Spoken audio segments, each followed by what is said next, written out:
minamahal naming mga pasahero. Nakasakay po kayo sa Aircon 7224 papuntang General Santos International Airport. Para po sa mga pasahero nagsarap, magsuot po ng sinturong pangligtasan ng seatbelt at iwasan po natin ang kalat sa loob ng ating bus. Para naman po sa mga estudyante, senior citizen, person with disabilities, pakilabasan po ng valid ID para po sa discount.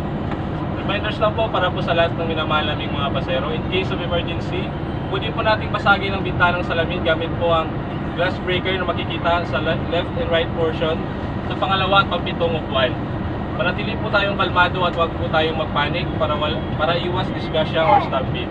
Dahan-dahan lang po tayo sa pagbaba para wala pong masaktan.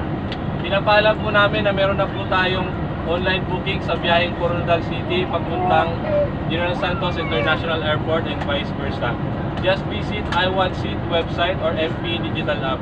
Ganun din po sa biyaheng Davao to General Santos and vice versa. Just visit MP Digital App.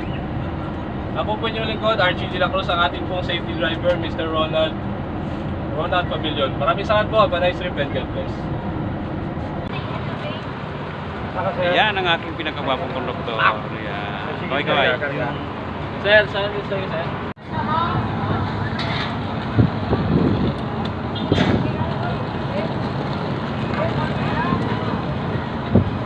Yatin, Che.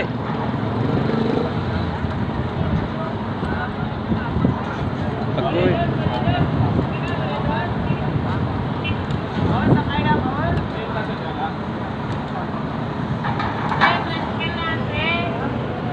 Airport.